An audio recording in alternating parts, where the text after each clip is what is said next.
What's up, nerds? GozMaster here with another Magic the Gathering puzzle quest. Today's quest, sneak peek of adventures into the Forgotten Realms. Grab your swords, place your helms, mount the steeds. We're off to the Forgotten Realms. Let's go, baby. Yes. All right, so today I'm going to be spotlighting all of the spoiler cards that are available. If you haven't seen the spoilers, you can go to Magic Puzzle Quest's Facebook page. They have a photo album that has all of the pictures.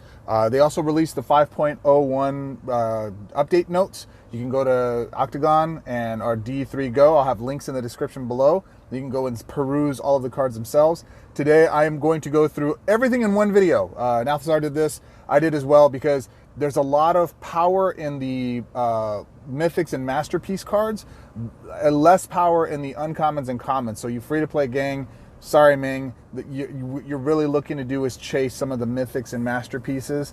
As always, if you're watching this right now, this set should be releasing this week. I'm anticipating I have this out on like a Monday, which means typally they'll release the set, the preview cards, the week before, and then on the Tuesday, they'll have the update first for Android, and then they'll have it for iOS, within an hour after or so on the Tuesday that follows. So if you're watching this right now on a Monday, we should be getting this stuff as of tomorrow or maybe sooner. I don't know. But I'm still wanting to shoot this to get this out to you as quickly as I can. This is going to be a longer video. Hang in there. I will have chapter cheat sheets on the bottom so that you can click on a link and it'll jump you to the appropriate card that you want to see.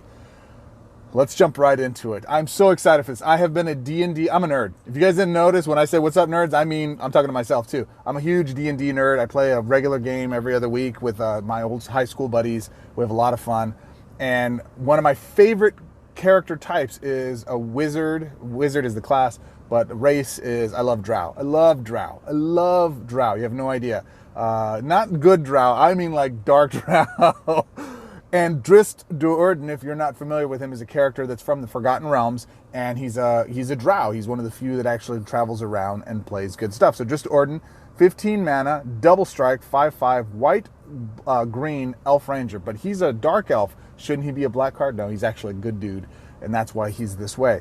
When this creature enters the battlefield, create a Gouldras token. I'm not sure of the appropriate pronunciation of this. No one is, because it's never been officially said as far as I know. If you know, give me a cheat down below, comment, and let me know how it's supposed to be said. I have always pronounced it Gouldras, and I came in doing some research, figured out that it's actually an old spelling of Guinevere from the King Arthur legends. So I don't know why the author who created these characters, Salvatore, R.A. Salvatore, why he chose that name. But Gouldras is what I said. It's a token. It's actually a creature token. It's a little emblem he carries with him. When he goes into battle, he summons the spirit creature from another dimension. It better be a spirit token. They did not do that in the card version. I'm assuming they're not going to do it here, but it should be. Octagon, if you're paying attention.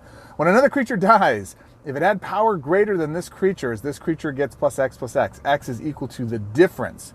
So it basically, Drizzt, if we kill like a 2020 dragon that's on the board, that's a thing, or a dinosaur, we kill that dinosaur. When it dies, Drizzt pluses up to that creature's power. So whatever the strongest creature on the board is, Drizzt is basically the Hulk. He's the strongest there is when we eliminate the other ones that go along with him. I'm curious to see what the Gouldras token does. I'm really excited to see this card. It's a chase card for me because I want to collect every single one of these, both in Puzzle Quest, but also in physical card sets, because I'm a huge collector of this kind of stuff. I think it's fantastic. So will he be a chase card? I think what makes him really chase worthy for green and white builds is his double strike. Gouldras could be good if we have enough destruction or exile, and I love that this creature, when another creature dies, so it can't be exiled, it has to die, it has to go to the graveyard. That goes in. So now here's another thing. When another creature dies, if it had power greater, you want to know a little funny combo with this?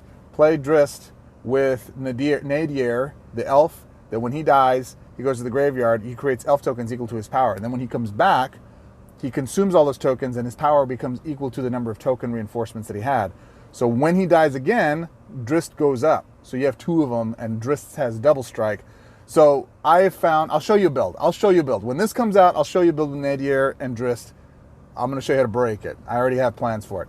Next, Ebon Death Dracolich. I could spend a lot of time on Drizzt alone. I think he's a phenomenal card. Dracolich, 12 mana. It's got Buried 12. Flying 7/4 zombie dragon. At the beginning of your turn, this creature gets +X/+X until end of turn. X is the number of graveyard gems. That's not very impressive. When a creature card enters a graveyard from anywhere, if this card is in your graveyard, create up to 3 graveyard gems. So the trick is, we're only going to have it for a limited time, but you want to run Gyruda or some other, summon the pack or that kind of thing that puts creatures into your graveyard. Him being one of them, and another creature that is when a creature on a card enters a graveyard from anywhere, if this card is in your graveyard, create up to 3 graveyard gems. So that's one way to create graveyard gems. I don't necessarily know that it's the best. I'm not saying this is a chase card until I find a way to break creating graveyard gems, like just littering the floor with them. We'll see. We will see. All right, that said, Echomage. He's a masterpiece. 9 mana, leveling ability. Pay attention to the leveling. I have predicted or seen a couple of things that I've been able to break right now prior to AFR coming out that does leveling stupidly. There's a lot of level stuff that's going to be completely broken, is my prediction, in this new set. Now, I also predicted that Buried was going to be good. I was wrong. But I think Level's going to do really, really well, and I think this guy is going to be a powerhouse. 9 mana for a 4/5 human wizard. When a player casts a spell card, increase this card's level by 2. So we already know we can jump his levels because there's no limit to this. We can do loop decks. We have infinity decks. He's blue, so he'll go into a green-blue Kasmina build. He'll play with Tamiyo. I think he's going to get very, very big very, very quickly.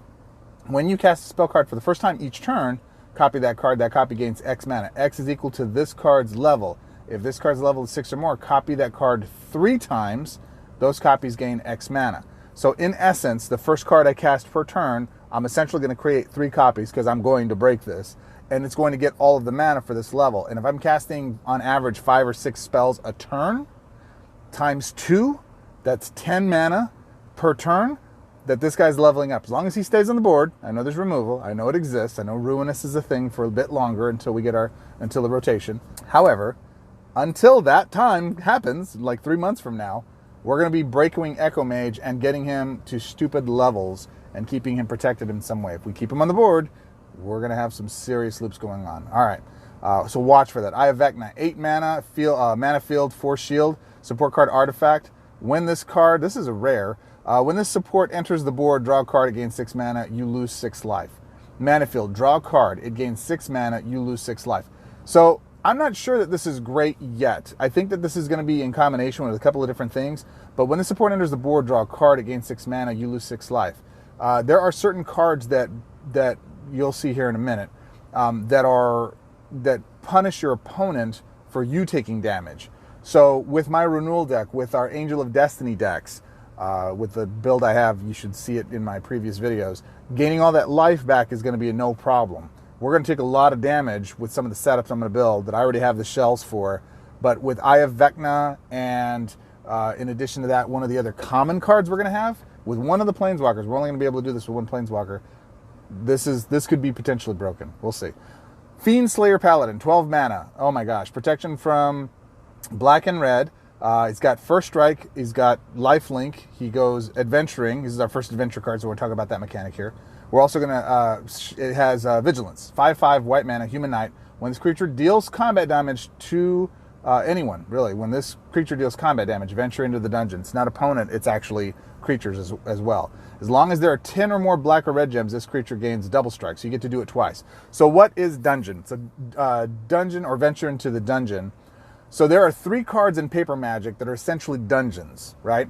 And every time you venture into the dungeon, they're basically like pick-a-path books. You remember those, the old school pick-a-path books? So if you want to go into the door, go to page 75. If you'd like to go out the window, go to page 15. And then you flip ahead, make sure you don't die, and then if that's the one you like, you stay with it, right? Or you go back and choose a different path. Here, though, you get to pick a different path. And by picking a different path on these dungeon tokens, what winds up happening is you get different values and benefits. Now, in Paper Magic, they're not overwhelmingly powerful. There's a couple of decent ones, and they're nice value adds. The challenge is, in Paper Magic, you have unlimited hand size for the most part until your end of turn. You have unlimited space on the board for creatures. You have unlimited life, right? You can continue to gain. You don't get any of that in Puzzle Quest. You got 3 creature slots. You got 6 spots in your hand that you can gather. And you got, what's the other thing? Oh, once you reach your ultimate life, you can't gain more life than that. So, It'll be interesting to see how this works. Now, that said, Octagon has brilliantly handled the learn and lesson model with Kasmina and inside of Strixhaven. I think they did, in fact, I don't want to say they did a better job than Paper Magic, but they knocked it out of the park. It works really, really well. I'm hoping they figure out a way to set up the dungeon tokens in a way that it is beneficial to us regardless of our board posture, our hand size, or our life gain. We will see. Bottom line, the way it works is every time this guy hits your opponent, you get to venture into the dungeon twice. Him without that ability is just a so-so card. He's okay. Lifelink for a 5/5 for 12 mana. That's pretty powerful, actually. 12 mana for a 5/5 with First Strike, Lifelink, and Vigilance. Solid. Anything that's going to go up against him is going to go. Where this will really take place, or where this will matter, is Chromanticore is going to be leaving for after 3 months. It's going to leave.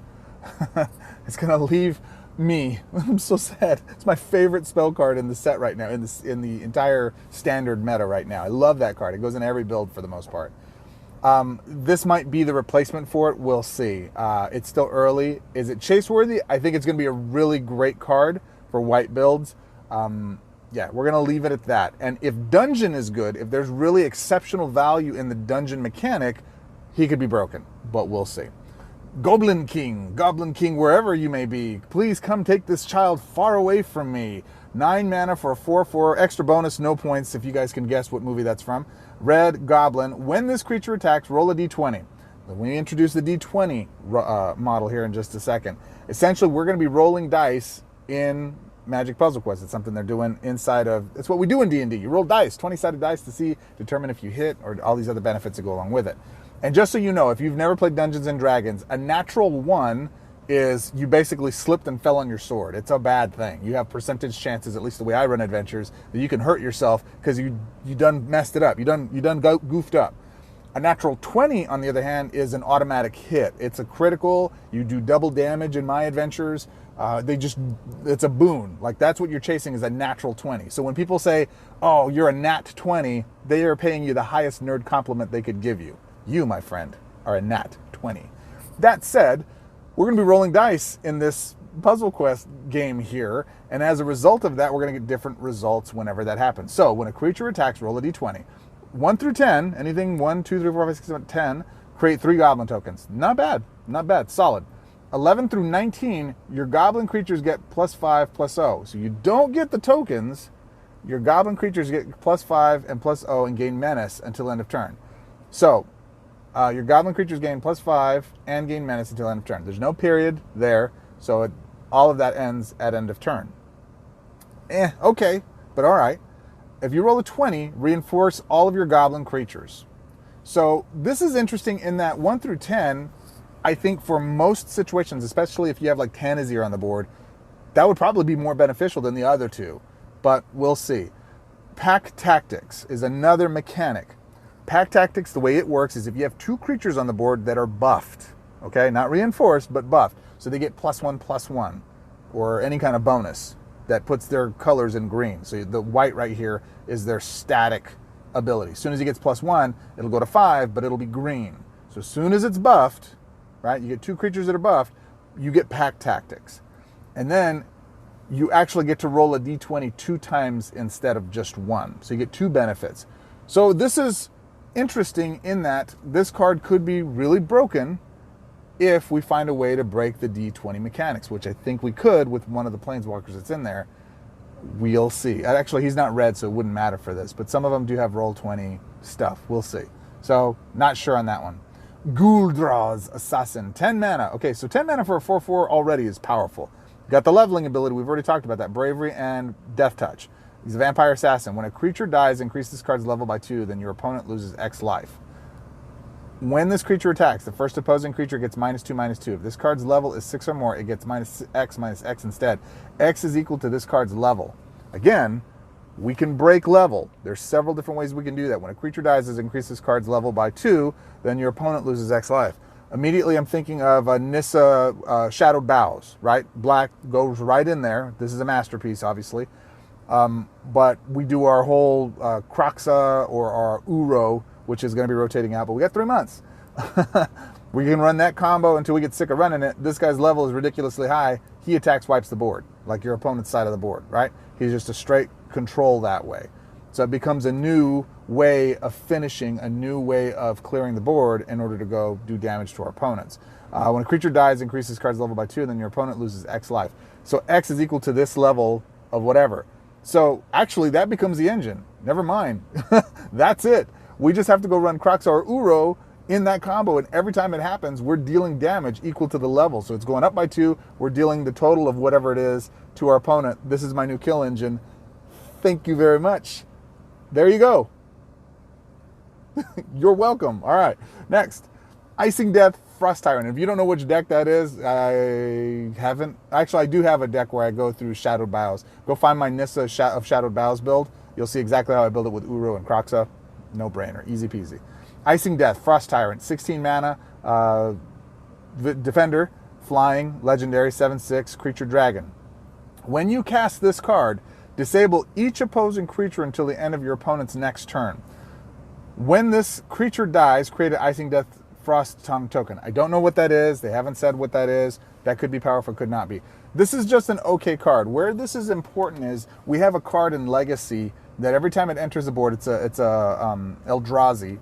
When it enters the board, it disables all the creatures on the board, and then it raises the mana cost of all cards in hand by X. This is not as good as that, but this is a similar thing to Standard. Nothing's more frustrating than that card hitting the board, and then you're just done for a turn. You draw a card, whatever you top deck, whatever you draw, that goes up to the top. You try to get that to go and hopefully win. If it's Omniscience, cool, it doesn't matter. Unfortunately, in Standard, we don't have anything that powerful. So because of that, well, it's probably a good thing. Because of that, Mox Ruby. This card could actually essentially be a kind of a lockdown for your opponent. You're using it to freeze down them. They still can cast their abilities, right? But this with another card from Strixhaven, the one that tests their talents, which you're evil if you play that. Straight hate, I'm going to show you a deck. I'm going to show you a deck that does. You could essentially continue to lock down your opponent's creatures and just not allow them to do anything on their unless they're casting spells or support. So this could be potentially brutal if it's combined correctly. It's white, which limits its overall deal, but white's getting a lot of good cards in this set. All right, next. Inferno of the Star Mounts. 22 mana, flying haste, legendary, level, like we've talked about before, 8/8 Dragoon. Can't have its mana drain erased. Activate 4 red. This creature gets +2/+0 until end of turn. Increase this card's level by 1. Right? Then if this card's level is 5 or more, deal 20 damage to any opposing target. So there are cards that will increase levels in Strixhaven right now. There's 2 of them. And one of them is a Blex support or something like that. It's a green one. So green and red, we can run this with all kinds of different deals. And if we get this thing's level to 5 or more, we activate our red gems, we do something that nukes the board, that causes us to be able to match those red gems or activate those 4 red gems, and this thing's level is 5, we deal 20 damage to any opposing target. That includes our opponent. So if Greg's sitting there pretty with less than 20 life or 40 life, and we break more than one of those gems, we can go get him. Pretty interesting. As long as this creature's power is 16 or greater, it gains double strike and trample. So if we reinforce this, now I want to make sure we're clear there, that's its power, not its level. So if its power is 16 or greater, it gains double strike and trample. So as soon as we reinforce it twice, which is not hard to do right now, especially with all of the reinforced cards from Strixhaven. There are like 2 or 3 of them that are just super easy. I've got a build I'm going to show you guys. I know I'm not producing enough videos for you guys. I'm sorry. New businesses and stuff are taking a lot of energy and focus. But I have 2 or 3 builds right now that I'm just like, Lord, they may be the fastest things I've built in Standard in a while. Those alone would make this guy pump up really, really quickly. At the end of your turn, this card's level becomes 1. And that's what stinks about this card. That's the only drawback to it. So the leveling thing may not be the thing that does it, but that reinforcement thing, I'm going to break it. It's going to be good. We're going to win. I'm going to show you how. Instruments of the Bards. 5 mana for a mana field level 3 artifact support. At the beginning of your turn, increase this card's level by 3. Just, untap, essentially. Untap, draw a card, up by 3. Mana field. The first historic card in your hand gains X mana. X is equal to the support's level. You know I love free mana. So if I'm reinforcing this thing, actually reinforcing I don't think would do it. It's got to be leveled. So we got to figure out a way to level it up, and there are plenty of cards that do the thing with leveling up. When the support's gem is matched, fetch the first historic card from your library. This is a self-contained, self-powering card. It's 2 or 3 turns out, but it steamrolls. Once we get to our it's a mid-level game, or a mid-tempo game. Once you get to the mid-level of a game, you know, you're not getting beat down by an aggro deck or like one of the Phylath / Tanazir decks. You get to the mid-level, you hold your own and keep it along. This should be a nice, solid way of continuing to feed your hand and getting your historic cards maned and out onto the board. Next, Limerich, Desert Doom, 16 mana, flying, ward, 7/7, creature, dragon, blue. Ward, drain 5 mana from your hand. Okay, so that's for your opponent to worry about. When this creature deals combat damage to your opponent's planeswalker, draw a card. It gains half of its mana. Then, if you have less than 3 cards in your hand, draw cards equal to the difference. So, where this is important is if you're doing something like Harness Infinity. If you're breaking Harness Infinity, which you should, because I have cards that show you, or builds that show you how to do that. If you're breaking Harness to Infinity, you empty your hand. Well, if you're not running Song or something else that reloads your hand at the end of the fact, this card will actually put 2 or 3 cards in your hand. It'll actually put 3 cards in your hand that have half of their mana ready to go for the next turn. So, chase-worthy, I'm not sure, but with it in combination of something like Ifrit Flame Painter, then you've got 5 cards in your hand, 3 with half, 2 with full, and you're solid, ready to go. I think this is a nice, solid creature, and it's hard to kill. Pay attention to things that keep targeted removal away. Targeted removal is starting to become less and less. Right now, we're in the thickest of the meta. When we get this set, we will have every card set we're going to have all at once. And then when we hit rotation, we're going to lose a ton of that stuff. Right now, non-targeting removal, like Ruinous and some of the other things that are out there, are devastating. But when we cycle out of this rotation, when we rotate out, Ward and Hexproof and that stuff will be critical to keeping your creatures on the board. It's going to make bigger difference than you think, and I think when that rotation happens, this guy's going to be chase-worthy. But till then, we'll see. Kargon, take me away. Dragon Lord, he's 6 for a 3/3 flying, non-flying. Oh, it's a dude. So Kargon, take me away, is a dude. He's a Dragon Lord. 6 mana for a 3/3 creature with haste. So that's kind of cool. He's a human warrior. When a dragon creature you control attacks, increase this card's level by 2. There are some cool dragons. We've already talked about a couple of them. We haven't even got to the important ones yet. As long as you control a dragon, this creature gains flying and trample. And this creature's base power and toughness becomes 6/6. So just by adding a creature to the board, right, this guy becomes a 6/6 with flying, trample, and haste. And he gets 2 levels added to it. When this creature attacks, it gets +X/+X until end of turn. X is equal to this card's level. So immediately with 1 dragon on the board, he becomes a 6/6 flying, trample, haste with 3 minimum. That first turn you have a dragon out there. So he becomes a 9/9 flying, trample, haste, right? For 6 mana, right? 6 mana plus some conditions. He is going to be a pain because he can come down, and haste is important, guys. Let me say it again. I say it all the time. Haste right now in this meta is critical. If you don't have haste, you're going to get locked down, especially in player versus player matches. You got to have something that can come out and attack your opponent in between their wiping the board every turn, because that's where we are right now in the meta. Even Greg, the AI, can wipe our board, so you got to have something with haste. I think that's going to be a very effective card, especially after rotation. Kazandu Tusk, 7 mana, 4/4 green, human shaman, bravery, level. When a creature you control is buffed, increase this card's level by 1. We can buff like crazy right now, so that is why this card is on my list here. This effect can trigger up to 2 times per turn. We get limited to 2. At the beginning of your turn, create an elephant token. I think it's a 4/4. As long as this card's level is 6 or more, Pack Tactics, create 3 elephant tokens instead. So, where this can get nutty is once she reaches 6 or more, and we have Pack Tactics. So yes, we're going to have to build around this a little bit. This isn't just a 1 card, kill 'em all. This could be a chase card if we find the right build for it. You know what I'm going to do. I'm going to go try to find things that are going to buff our stuff out, get us to Pack Tactics, and get us 3 elephants per turn every time she does that. Yeah, because that would be in a, 12/12, essentially, power defense that's hitting the board in tokens. Not to mention, if you have Tanazir out, then those become 7/7s. We're getting another 3 of them. It's going to be fun. It's going to be fun. All right. Karis and the Beholder. I don't see the Beholder. I only see cars. 19 mana, a 120 flying legendary creature dragon beholder wizard. Oh, he's a beholder.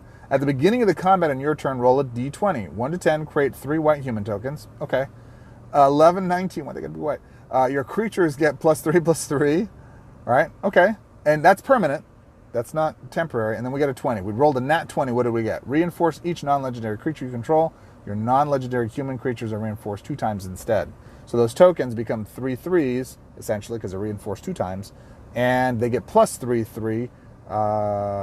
Reinforce each non-legendary creature you control. And non-legendary human. Nope. It's just they get reinforced. Again, if you have something that buffs their base power, which this is going to go into a token creation deck, that's going to be big. Why he got to be... He's legendary, so he doesn't buff. He's going to be a 120.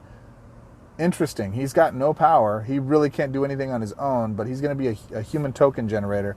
We'll see. I'm actually, as I read it a second time, this might be a little too clunky. We'll see. We'll see. Manifold Insights, 9 mana, blue spell card. It's a masterpiece. Roll a d20. 1 to 5, draw 2 cards. 6 to 10, draw 2 cards. Those cards gain 6 mana. That's significant right there. There's a combo I'm playing right now that is all pretty much 6 or 7 mana cards or less. Pretty powerful stuff. 11 to 15, draw 2 cards. Those cards gain half of their mana. Okay. I prefer 6 mana over half their mana. 16 to 20, draw 2 cards. Those cards gain full mana. That range right there, I've got 2 sections, 6 to 10, so that's 5. And then 16 through 20, that's another 5 points. That means I've got a 50-50 shot to get cards with at least 6 mana each or full mana. I will take that. This is a spell card. Notice that it's 9 mana, so we got to play other things like green and blue, green conversion with this. I know people are sick of playing green conversion, but green conversion is a thing for combo decks. You know I love combo decks. So this with that could allow you to continue to churn out all kinds of crazy stuff. I think we're going to see a lot of open loops on this. They're probably going to have to nerf something. We'll see. Minsk. Beloved Ranger. 11 mana, legendary, 4/4. 3 color, white, red, green, human ranger. When this creature enters the battlefield, create a boo token. I'm assuming boo is going to be 1/1. At the beginning of the combat on your turn, you may drain all mana from your hand. If you do, target creature you control gets +X/+X and gains the giant subtype until end of turn.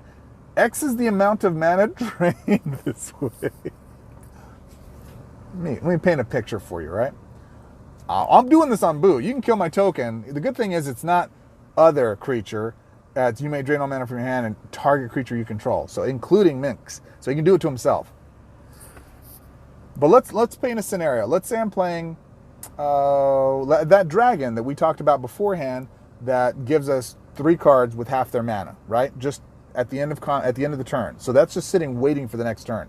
In addition to that, I'm playing a Freet Flame Painter in some manner. So he hits twice with double strike and gives me 2 cards in hand with full mana, right? At the beginning of my turn, I'm draining all of that mana and I'm giving one of my creatures that much. We're talking literally about 40, 50 points of mana that we're able to drain from my hand and go swing for dome with. Come on, Escalito, that's awesome. Will this be chase-worthy? Oh, I'm going to chase it just because it's going to be janky as all get out. It could work. One thing that's missing is haste. If we don't have haste, then it doesn't matter. So we want to end of turn get him out somehow or cheat him out or I don't know. We'll see. I'm going to find a way to get it done. But an 11 for a 4/4 body, that's pretty strong, guys. Pretty strong. Ochre Jelly, 4 mana, 16 mana stored. Trample and Berserk, 1/1. Ooze. Okay. Nalthazar talked greatly about this. His take on it was really good. I'm going to explain the rule of it, and we'll go from there. When this creature enters the battlefield, this creature gets +X/+X. X is equal to half of this card's stored mana. So at best, I can get 8 plus the 1/1, makes it a 9/9, hitting the board. Fantastical. Rounded down. Rounded down is important here. When this creature dies, create a copy of this card into the battlefield under your control. This creature gets Y. Y is equal to half that creature's toughness rounded down. So let's say you get a 9/9 on the board without doing any other sexy things to it. It goes, it attacks, it dies, right? And notice, it's saying when this creature dies, not exiled, dies. So it's got to go to the graveyard. It dies, it comes back, or a copy of it comes back, I should say. This still hits your graveyard. Remember, this is important. It still hits your graveyard. This is on the board. It becomes goes from a 9/9, cut in half is 4.5, drop down, so it's 4. So it's a 4/4. It dies again, right? It goes down to a 2/2. It dies again. It goes to a 1/1. It dies again. Then it goes to the graveyard. Then it's destroyed, or that copy is destroyed. I don't think it goes into your graveyard. Why this is important is because it's going to be a hard to kill thing. So with like Return from the Underworld, where we kill it and we go get a creature back from the graveyard, we can actually load it back up. Maybe minute amounts, but we can load it back up. This card, because it's green, inside of a, what's-her-face, Nissa Shadowed Bows, she's quickly becoming one of my favorite Planeswalkers, if you guys haven't noticed, will allow us to kill the creature and continue to bring it back. And we're going to do some shenanigans with it because it's a very low-cost card to bring out. Even though it's a 1/1 the second time it's recasting, we're going to have some green conversion, we're going to do some other stuff with some of the other cards that are in support of this that should make a difference. I think this card can get broken really quickly. Here's the other scenario. We're cheating this card out, and that when we have Amethrix, the Kraken Island, out, automatically that creature gets plus whatever by being on the floor, by being your first and maybe only creature. You kill it, right? Is it base mana? When this creature dies, create a copy of this card in the battlefield? No, it's total. So no matter how many times we kill it, it's staying on the board. We're getting a copy of what that total creature's power was, and it's hitting the board. And we're doing it over and over and over again. Aha! Aha! So there's ways to break this. We're going to see how it works. In fact, I think there might be some unlimited loops with it that I'm pretty excited to test out. We'll see. We'll see. All right. I think this might be my favorite creature so far in the set that I've seen. I absolutely love Old Gnawbone. 19 mana, flying legendary, 9/9 dragon, green. When a creature you control, not just Old Gnawbone, but any creature you control deals combat damage to your opponent's Planeswalker, create X gold tokens. X is the creature's base power, right? Base power. Let's say we have him, Tanazir, and Mesa tokens, right? This is not limited to creatures or whatever. Tanazir gets buffed. We go add, we make Tanazir big and brawly. These guys attack with Tanazir's ability on the board. Never mind that that's a game ender all on its own. I want the board. I want gold. I want a board full of gold. I'm so going to break this. I cannot wait. And then there's other creatures that get bonuses or other scenarios that have bonuses for artifacts that are on the board. So much fun. Will it be functional? I have no idea. Am I going to chase the tar out of this thing? I want this day one because I want to go break that right away. I think it's going to be hilarious. Orb of Dragonkind. 7 mana for a support artifact, 3 shield, mana field. The first dragon card in your hand that can gain mana gains half of its mana. What's important to understand here is if I have, I take 2 turns, not just one. I break the mana field, it gets half its mana. I break it again the next turn, it gets full mana now. You understand? That's powerful. That's really, really powerful. When the support is destroyed, pick one of the first 3 dragon cards from your library, fetch that card, it gains full mana. So nuke the board, go ahead. Trash this one, go ahead. I'm going to get a free dragon out of it. I think this card's going to be a great support card that's going to bring massive value to your dragon builds. And we're going to have dragon builds. First and foremost, Oswald Fiddlebender. Bro, stop that. 9 mana for a legendary leveling 4/4 white gnome artificer. When an artifact you control is destroyed, what did I just say?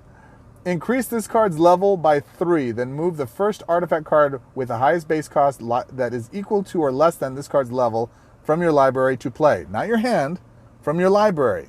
Let's see, what's some big artifacts that we have? There's tons of artifacts that do the job that you're going to be able to put on the board quickly with him and the gnome, or the gnome bender, or the gnawbone. All right. When an artifact enters into play under your control, increase this card's level by 1, then this creature gets +1/+1. What did I just say? What did I just say? Oswald, white, green. That's a Tameo build, because then we can add blue and green conversion. We have her third ability with all her mana bonuses. Oh my gosh, that's going to be so fun. Predator Ooze, 10 mana, impervious to damage, leveling 4/4, creature Ooze. This creature can't block. It's okay. When this creature attacks, increase this card's level by 2. Every turn, you attack. When this card's level is increased, this creature gets +X/+X. X is equal to this card's level. I want you to pay attention to that. This thing can't be damaged. There's no drawback to it. It just can't block. So it's an I mean, it can be destroyed, obviously. It can be exiled, obviously. But every time it attacks, its level goes up by 2. And then it adds to the power that it has. So if it starts off with a 4/4, it attacks, it gets +2/+2. This creature then gets +X+X. X is equal to this card's level.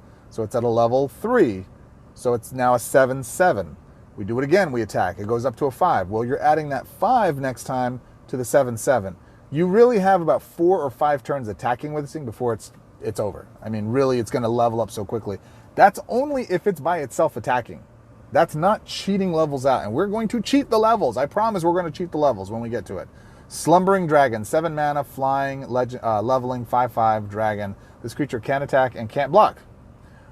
When a player ventures into the dungeon, this creature gets +2/+2, then increases this card's level by 1. When this card's level becomes 5, this creature loses can't block and can't attack and gains Berserk, Double Strike, and Trample. Okay, so now this is a big iffy.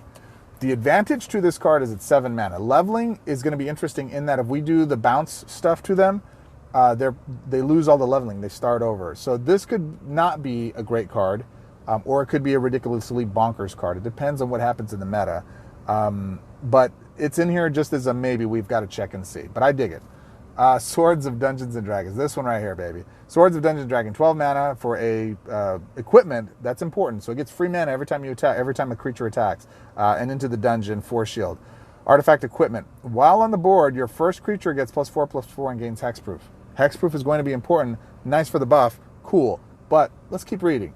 When your first creature deals combat damage to your opponent's Planeswalker, if you don't control a card named Adult Gold Dragon, create a copy of Adult Gold Dragon and play under your control, right? So that's it. Number 1, you get a dragon token. If they wipe the board, right, and you don't control, create a copy of when your first creature attacks, then they wipe the board, you get another creature that attacks, you get another one back, and another one back, as long as you have that. And I think it's like a 4/4 or 6/5/5, something like that. Roll a d20. Venture into the dungeon for 1 through 10, so 50% of your roll opportunities are to go into the dungeon. Reinforce your dragon creatures, right, which is 11 through 19, or 20s, perform each of the effects above. So venture into the dungeon and reinforce your dragons. So nat 20 does it good. This is a cool card in that it's equipment. I think there's some synergy with equipment cards we have out there. There's a deck on playtesting that has equipment. As soon as I have this, I'm going to go test it with it. I think it'll work really, really well. And this will be really hindering. It's good by itself. It's a good card. So if you get it, I wouldn't hate it. Is that a chase card will depend on how well the dungeon situations work, but I like it. Okay. The Black Staff of Waterdeep, 7 mana, legendary mana field 4. I like mana field. Artifact, mana field. Target creature you control gets +X/+X until end of turn. X is the number of artifact cards in play. We talked about the dragon beforehand, right? We've discussed this. Gnawbone, we've gone over that. Tameo, white, green, blue, yeah. At the beginning of each player's turn, a random non-artifact creature or support in play gains the artifact subtype. Cool. So this makes artifacts, but in addition to that, once you match it, it gives them that ability. If it was just static, if it was just like, hey, your first creature gets +X/+X without having to match the mana field, this would be better. This is going to be one of those situational ones where is it good enough to be a spot of your 10? I don't know. It's on the edge and the cusp. It could be great. It definitely, when it goes off, it'll be bonkers. I'm just not sure it'll be consistent enough. Book of Exalted Deeds. I'm very curious to play this one. 13 mana, legendary, 4 shield, white artifact. At the end of your turn, renewal 6, create a Vigilant Angel token. When this support is destroyed, exile it, then target angel gains first strike and enchanted. While on the battlefield, your Planeswalker gains prevent damage. So that token stays on the board. You don't take damage. Now, there's a lot of creature removal, but this is essentially like there was a black artifact that you didn't take damage as long as it was on the board. Now, creatures are easier to remove, so I get why some people wouldn't be as high on this as I am. But for white to have damage prevention, even in this kind of convoluted way, it's interesting. Now, for me, if I'm running an angel build, like my Angel of Destiny build, and then Veto's no longer in the meta, this might be a good substitute to get and build up my wall. Or we have angel leaders now. Or if I'm playing the Sarah Angel Planeswalker, this could be something that really supports it. Plus, gives her the ability to, with those angel tokens on the board, target angel gains first strike. And there are some angels that are hard to get rid of. They elude me right now because I haven't been a big angel player. But I find this fascinating. I think when Innistrad comes out as well, we're going to get some other angels. So we'll see. I think this could be a player, but we're not 100% yet. We'll have to see.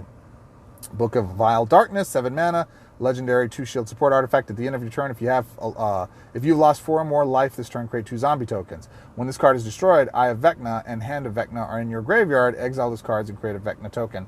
This will be 100% dependent on how strong the Vecna token is going to be. I don't know. If I'm hoping that it's like OP, way powered, that when it's on the board, you basically win the game. Because then it would be fun to build around the whole Vecna, Book of Vile Darkness, that stuff. This is cool just from a nerd perspective. I'd like to go complete the Trinity, but we will see. Its ability on its own at the end of your turn, if you have lost 4 or more life this turn, create 2 zombie tokens. That's not enough because it's the end of turn. If every time you lose life, you create 2 zombie tokens, that would be broken. It's not. We will see. Keep me in your thoughts. Keep space for me in your thoughts, my friends. The Tarasque. I'm pronouncing that wrong. You guys, my nerds, help me out. Let me know in the comments below. How am I supposed to pronounce this? Tarasque. 30 mana. I just love the fact that it costs 30 mana because you know I'm never paying 30 mana to get this thing on the board. Legendary Berserk 2020 Creature Dinosaur. When you cast this card, notice it's green, so's Drist. When you cast this card, it gains haste and ward. You got to cast it. Drain 10 mana from your hand, then disable your opponent's creatures until the end of turn. So when you cast this card, it gains haste and ward. Drain 10 mana from your hand, then disable your opponent's creatures until end of turn. So this is one of those enters battlefields, but it's only... Actually, I'm not sure. I'd have to test this out. Is that an enters battlefield for the disable, or is that only when we cast it? So I will give it a test out. Bottom line is it's a 2020 berserking dinosaur. That's all I need. Everything else is butter on top of all of that. If I get something else extra with it, cool. If I don't, cool. It's a 2020 dino that I get to swing for dome with. I will play this card. I will break it. I will use it. You will see. Okay. The Dragon. 26 mana, legendary flying. Dope art. I mean, the art is so amazing. 10/10. Why do I love this card? Because it's white, blue, black, red, green. It's 5 colors. Stop. It is enough to be a dragon that I will break right there.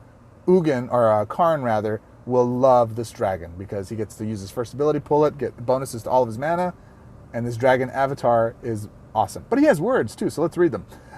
At the beginning of your turn, if this card is in your hand or in play, each dragon card in your hand gains 3 mana. So, including him. So if he's on the board, he himself gets 3 mana. Now, the question is, if I have 2 of these in my hand, do I get 6 mana? I don't know. We'll have to see. If I have 1 on the board and I have 1 in my hand, do I get 6 mana? Do I have 2 in my hand and I have 1 on the board? Do I get 9 mana? I don't know. We'll have to see. Because if that's the case, then this actual physically casting cost becomes non-existent. When a dragon creature you control deals combat damage to your opponent's planeswalker, draw a card against X mana. X is the damage dealt this way.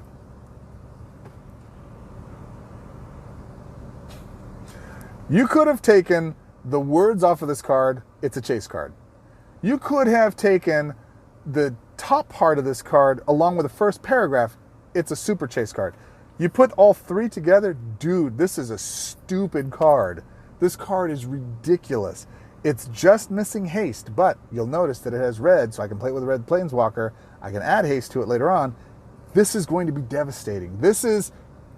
I'm going to say it right now, this is better than Velomachus. Couple Velomachus with this.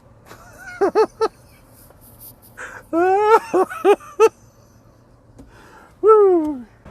To wrap up the Dragon, he is amazing. Absolutely a chase card. Can't wait to get him. So many different ways to break him. But we got another. That dragon was our only hope. No, there was another. Tiamat. She's the god dragon. She's a dragon god. 21 mana. Leader. Legendary flying. 10/10. 5 colors. Karn's gonna love her. Creature dragon god. Leader dragon. When you cast this card, fetch up to the first 5 different dragon cards from your library that are not named Tiamat. Those cards gain half of their mana. Those cards gain enchanted. When this creature enters the battlefield, reinforce it. We're going to go ham with some dragons, boys and girls. We're going to make this dragons great again. There's so much we're going to do. There's so much we're going to do. So when you cast this card, fetch up to first 5 different dragons. So if you're running 3 dragons in your deck, which is probably pretty realistic, Tiamat, the Ur-Dragon, and probably Velomachus or Tanazir. Could you imagine? Actually, Tanazir wouldn't be good in this deck because both of these creatures, both of these dragons are bigger than her. Bigger than him, rather. So Tanazir just looks small. Remember how big we used to think Tanazir was? Not as much. Not so much. So maybe Velomachus instead. But something that creates dragon tokens too. So there's a few different ways to go about this. I'm going to give you another way to do this though right now. Tiamat with Mascot Exhibition. The Ur-Dragon with Mascot Exhibition. Now this is a masterpiece. This is a mythic. Odds are you're more likely to pull this one.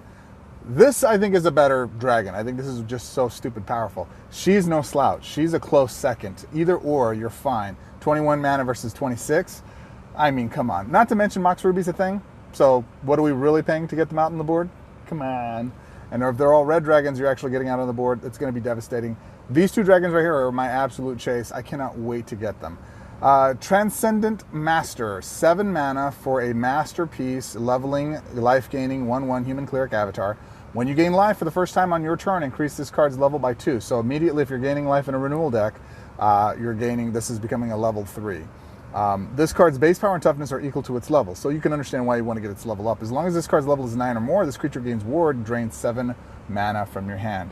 I'm not sure this card's going to be great. What I do love about a lot of these leveling creatures is their cost to play is so nominal that there's going to be a lot of synergy between cards that take from the graveyard for 10 or less and puts them on the board. So I'm curious to see if we reinforce it, does that increase the level? And I think unless it otherwise states it, I don't think it will. So we'll see. Not saying this is a chase card. I'm saying that I'm going to play with it to see if it's great, but we'll go from there. Vindictive Lich. It's not lick, it's not like, it's not licky, it's Lich. Vindictive Lich. It's an undead wizard. 12 mana for that dude. 7/3, creature zombie wizard. When this creature dies, roll a d20. So you want to kill it so you can get these effects. Destroy a random opposing creature, then your opponent loses life equal to that creature's power. That's 50% of the time I'm killing this thing and rolling dice, so I'm going to get into a recurring deck where I'm killing it, bringing it back, killing it, bringing it back. I'm basically, my opponents lose, I destroy a creature, and then in addition to that, they're losing life equal to that power. But what if they don't have creatures on the board? 11 through 19. Your opponent discards their first card. Then you gain X mana. X is the base cost of the discarded card. That's stupid good. That is silly powerful. I like that. They're most likely to have cards in their hand, so that's going to matter. But it'll be the last card in their hand that gets discarded, which Greg prioritizes by lowest mana, typically towards the back, so maybe you're not getting that much. But if we roll a d20, return this creature to the battlefield under your control. So destroy it, then roll the d20, and then if you roll a 20, you get this. So is this a chase card? I'm not sure. I think that there's going to be some shenanigans. If I can break roll 20, if there's some synergy between some of the cards that will allow me to do multiple d20s at a whip, I want to try to break the game's algorithm. We'll see. Sorry, Octagon, I do. Vorpal Sword, 14 mana, leveling equipment, 4 shield, support card equipment. Black.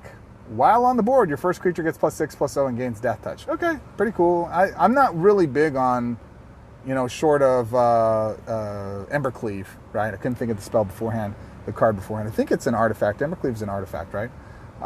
While on the board, your first creature gets +6/+0 and gains Death Touch. Outside of Embercleave, I'm not really big a fan. Grappling Hook is awesome. But when your first creature deals combat damage to your opponent's Planeswalker, gain X loyalty. X is equal to the support's level, then increase this card's level by 2. So loyalty is going to be a thing. It always is, but with Whirlwind of Invention, Whirlpool of Thought. Yeah, Whirlpool of Thought. Or Whirlwind of Thought, rather. As that's leaving standard, cards like this are going to be more important, things that are going to allow us to cheat out loyalty. So right now, I don't think this is a chase card by itself. I think depending on being able to break level, maybe there's a Karn 5-color deck that I can build. I really love 5-color decks in Paper Magic and in Puzzle Quest. But in addition to that, maybe there's a way to do it. But I think as loyalty, as things transition out, this will be a card to watch. Not necessarily a chase card, but a fun card. Westgate Region, 16 mana, ward, flying, 4/4 black vampire, ward, pay 8 life. That's significant. That ward pay 8 life is something significant as long as they're not playing renewal. It can add up. When this creature deals combat damage to your opponent's planeswalker, this creature gets +X +X. X is this creature's power.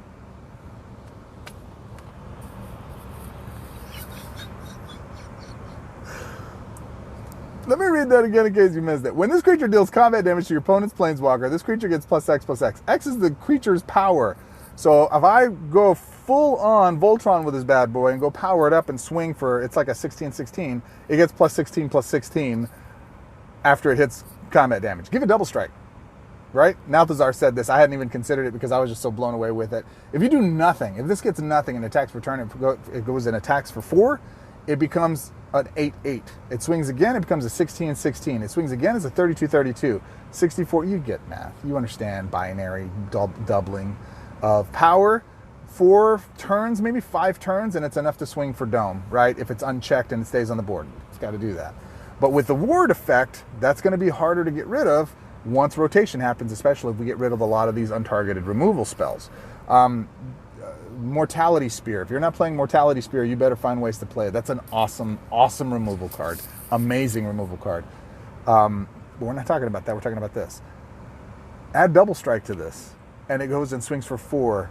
It immediately becomes an 8/8. It swings for 8/8. It becomes a 16/16. So from 4/4 with double strike to a 16/16 in 1 turn. And it did double damage, so that did 16 points of damage that turn. Oh goodness, that's amazing. I am so excited for this. This is going to be awesome. Is that right? Did it do? No, I did 12, but it becomes a 16/16. Anyways, this is a stupid chase card, and if this is on the board, you better get rid of it. You better have some way of dealing with this. Mortality Spear, charged up, ready and waiting in everybody, especially if you're playing player versus player. It's a must. Wizard Spellbook. Let's do Wizard Spellbook. 15 mana, mana field, 5 shield, blue card, support. Mana field, pick one of the first 4 spell cards from your graveyard, exile that card, then roll a d20. So you got to have spell cards in your graveyard. That's, Gyruda and a lot of that gameplay. And d20. 1 to 10, copy the last spell card from your exile. It gains half of its mana. Now, I want you to understand something. If you don't have... So this becomes a question. If I don't have spell cards in my graveyard, can I exile them from hand, and will the rest of the stuff still take place? I don't know. We have to test and see how that works. But if I can just exile from hand, and there's only 1 card in exile, or if I'm playing Karn, and I have spells in exile because I chose a different card to get, I chose a 5-color dragon, and I got a spell, 2 spells that hit the exile pool, does this happen? Does that gain that half mana? 50% of the time, I'm getting that card. Am I copying it? Yeah, I'm copying it, and it's getting half its mana. Cool. 11 through 19, copy the last spell card from your exile and copy that gains full mana. At worst, I get half mana. 80% of the time? No, 40% of the time, I'm getting full mana. Copy up to the last 6 different spell cards from your exile. Those cards all gain full mana. Roll a d20, and your hand is filled with all the spells that you could possibly do. Right? Now, you got to have 6 cards in exile. So this is not an early game winner. This is just a stupid free card, fun play thing. I don't know. Is this a chase card? I want to play with it. It's going to be a lot of fun. And it has mana field. That's a big thing. That's where Jessica missed. Jessica's third ability is a direct match. You have to match it or it doesn't work. I like mana field a lot. I think that's more mana field, please. I love it. I think it's great. Xanathar, Guild Kingpin. 18 mana, legendary, black-blue, 7/8, Beholder. When your opponent makes their first match each turn, disable the first spell card with mana in your opponent's hand until end of turn. At the end of your opponent's turn, you may pick one of the first spell cards from your opponent's hand, copy it into your hand. It gains mana equal to the mana in that card. So at the end of your opponent's turn, you may pick one of the first spell cards from your opponent's hand. How many of the first spell cards? Just one? Copy it into your hand. It gains mana equal to the mana in that card. So do I get to look at their hand and choose? I'm curious to see how this mechanic's going to work. Maybe they give us a choice of 2, a la like the choices we get in some of the other abilities we're running, where it lets us choose a path, like the lesson cards, kind of. Who knows? Will it tell us how much mana it has? Will we be able to see that octagon? These are the curious questions. This could be awesome if we get the rest of those details kind of filled in. I'll keep you posted once I got it. Yunti Malyasan. 8 mana. It's got the dungeon thing. 3/2, creature snake rogue. As long as you control less creatures than your opponent, including their reinforcements, this creature gains unblockable. When a creature you control... I don't care about that. When a creature you control deals combat damage to your opponent's planeswalker, venture into the dungeon, then create a gold token. Where this is relevant, and what I'm seeing in this set, which I think a lot of people may be overlooking, is that these are any of my creatures attack and hit. So UNT is on the board, my other two creatures get the same ability as well, and we can venture into the dungeon. This is the kind of thing that could break dungeon. For 8 mana, we're able to go potentially 3 times, or if we have double strike on all of our creatures, up to 6 times into the dungeon, and we get the completed dungeon token, we get the spoils that come with that. That's what's happening. If you go check out the rules, follow the link below. That's why this may be broken. So we'll see. Add some haste and some double strike. We got ourselves a winner, my friends. We got ourselves a winner. Is that it from here? That is it from here. All right. Let's move on to the rares and the uncommons. So if you're watching this far, you're a true believer. I believe in you, my friends. We only have a few rares and just a couple of uncommon commons that I want to go over. So Gelatinous Cube, 12 mana, 4/4 Ooze. When this creature enters the battlefield, exile target opposing creature into your exile. That's important. Then this creature gets +X/+X. X is that creature's power. All right? Targeted removal, A. B, this power and toughness, give it some haste, you're swinging for dome as long as it's on the board. Now, here's the downside. When this creature dies or is exiled, so they did both, from the battlefield, move all creatures you don't own from your exile to the battlefield under your opponent's control. So, you take their creature, you put it on the board, it dies or is exiled. Anything you have in your exile that is theirs goes back to them on their board. Okay, it's temporary removal. It's a nice way of kind of clearing the board. It's buffing. So there's some stuff we've talked about beforehand. If you have 2 buff creatures, you get pack tactics. So this and another creature would count for that. So that's synergy. The other thing is you can actually bounce this to your hand. Doesn't say anything about bounce. We'll see. If I bounce this to my hand, do I still keep their creature in my exile? And then when I do this, if I repeat this process over and over again, can I repeatedly take stuff from their side of the board and put it into my exile, and then give it the power? Does this make sense? Now, if it dies while it's on the board, they get all of those cards back. But this might be a way, if you can create a loop that allows you to basically take all your creatures from them and keeps them exiled while he's looping in your hand somehow. How would we do that? No clue. But I'm thinking. All right, so there's that one. Lair of the Hydra, 9 mana for a colorless support land. This is a land. At the beginning of your turn, convert 2 gems to green. Then if there are 10 or more green gems, your first green creature gets +X/+X and gains trample until end of turn. X is the number of green gems that creature gains, the Hydra subtype, until end of turn. This is ridiculous because of green conversion. That's still going to be a thing. We're going to convert gems to green. This one, Nissa Worldwaker or Tamio or anybody that's doing green conversion, this is going to be a monster card. I think this will add up really quickly. There will be 10 or more green gems. The first green creature you get gets +X/+X and gains trample. Silly, silly, silly. You have a Berserker green creature plus this. You're basically laying waste to their creatures on the board and then doing damage over the top. Love it. I think that's going to be a powerful card. A Long Rest. In D&D, if you take a long rest, you recoup all of your spells, your hit points, you're able to adventure again. You can go into the next section of the dungeon. So this is an important card in D&D, or in at least the concept. 4 mana, 12 stored spell card. Return up to the last X different cards from your graveyard to your hand. X is this card's stored mana. If X is 12 or more, you gain life equal to the highest mana cost among cards in your hand. When you cast this card, exile it. Now, this in itself may not necessarily be a great card. I'm not a fan of just returning stuff to my hand without getting some additional benefit like mana or full mana or casting or whatever. The gain life may factor though, because green doesn't have that many options for gaining life on its own, mono green. So this allows you to do things, especially like green conversion. If you're taking a bunch of green conversion from your yard so that you're running Leafkin Avenger out as long as you can, or you're using some of the other buffs that are happening out there for the green conversion for green. I think this card is going to get overlooked, but I think it's a good utility card. We'll see, especially in the life gain factor, because it could make a big difference. Loyal Warhound. Come on, give me the deal. 10 mana, Defender, first strike, 5/3. That's strong, 5/3. So I'm basically anything with toughness under 5, I'm killing on the ground.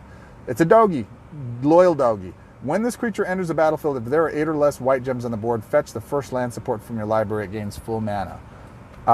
This is not limited to a specific color type of land. So if I'm running Armathorix's Kraken Island, and there are 8 or less white gems on the board, fetch the first land support from your library. It gains full mana. So this is entering the battlefield, which means you're still in your casting phase. So you can get the land and you still cast it this turn if there's 8 or less gems. Well, if we're converting blue and green gems and not white, this matters, man. So in a Tamio build, this is a big deal. This is going to be a good utility card for that. If you're, and again, for medium size to smaller collections, this could be a nice little powerhouse. Plus, if you go, now think of this, I get a couple of these, I get the Amethysts up to 20, then this gets plus whatever, plus 20, so it becomes like a 320 or something like that. So it becomes a really stupid strong defender with strong enough ability to, with power, add to the power. It's just a wall with first strike. Pretty powerful, man. Pretty powerful. I dig it. Mind Flayer, 15 mana, creature horror, 5/5 token. Or creature, rather. When this creature enters the battlefield, if you control 2 or less creatures, you gain control of the target opposing creature. When this creature dies or is exiled from the battlefield, return all creatures you control but don't own to your opponent's control. Similar to the other one we were just talking about a minute ago. If I bounce this to my hand, do I get to keep those creatures indefinitely? And if I don't cast it again, do I just keep those cards? I'm not sure. I think it's a nice little way, if I have Sacrifice on my side, something to basically, I call it snag and sack. I take their creatures, put it on my side of the board, I sack them for like renewal or whatever it is. I go for 3 mana, kill them, and I get 12 mana into my hand. I don't know. This is an enters battlefield effect, so I'd have to bounce this with like Thassa's Intervention for as long as we've got it. I don't know. Is it going to be a chase card? I think it's going to be a good pain in the tail. I think that's what it'll be. Monk class. I haven't talked about any of the classes yet. I want to talk about it here. I really don't think there's that many of them that are good, except for this one and one in uncommon, which I'll talk about here in a minute. 14 mana, leveling, resilient, 3 shield, support card, enchantment class, blue, white, important. This support card can't be reinforced, so every time I cast one, they hit the board multiple different times. When you cast a card, when you cast your second card each turn, your first creatures get +2/+2, increase this card's level by 2. If this card's level is 5 or more, draw a card. If that card's base cost is X or less, it gains full mana. X is equal to the base cost of the last card you played this turn. It's a lot of text, but essentially, it's a nice way to draw cards and have multiples of them that if I cast one big card, let's say I'm playing white and red or blue and red somehow, this is on the board, I'm using Mox Ruby to get a big creature, a big card out, maybe a dragon, right? Because it's its card cost. It's not reduced. It's just, you know, it gets full mana before it hits the board. Then I draw a bunch of cards because I have 2 or 3 of these on the board, and those all gain that mana from that card that it casts. So it's a deeper combo. I don't know how effective it'll be, but I think it could be broken. When this card's level becomes 9, return that target creature to its owner's hand. So if I have something I can loop, you know, I can return my creature to my hand, I can return their creature to the hand. I don't know. I'm not sure if it's breakable, but I like it. Orcus, Prince of the Undead, 18 mana, flying, trample, and legendary 6/4 black-red demon. When this creature enters the battlefield, if this is the only creature you control, return the first 2 different creature cards that are not named Orcus, Prince of Undead, from the graveyard into play under your control. Those creatures gain haste until end of turn. Otherwise, other creatures get -6/-6 until end of turn, and you lose 6 life. Okay? So if he's the only one, then I go get 2 from my yard, put them on the board that are not named him. They get haste. If I have other creatures on the board, those get -6/-6, and I lose 6 life. So this is, again, a renewal deck. Maybe I play this in something where I'm killing a creature that is worthwhile to kill. Or maybe I put this on the board where I have a bunch of tokens with Nadir, and it doesn't matter what the -6/-6 is, and it becomes functional. I don't know. I have to experiment with it. It'll be fun. Skeletal Swarming, 14 mana, green, black, enchantment. While on the board, your skeletal creatures gain Berserk and Trample. When a skeleton creature you control attacks, that creature gets +1/+1 until end of turn for each skeleton you control, including the reinforcements. That's important. At the end of your turn, create 2 skeleton tokens. Morbid, create 3 skeleton tokens instead. You want to kill stuff. So when a skeleton creature you control attacks, that creature gets +1/+1 until end of turn for each skeleton you control. Remember, the skeletons stack. So if I have reinforcements, that's including the reinforcements. If I have 6 skeletons, it gets +6. So it's a 6/6 on its own. It's attacking, it gets another 6/6. At the end of your turn, create 2 skeleton tokens. So every turn, it's buffing on top of that. But if something died this turn, and we have Morbid, I'm getting 3 instead. Now, add to it Tanazir.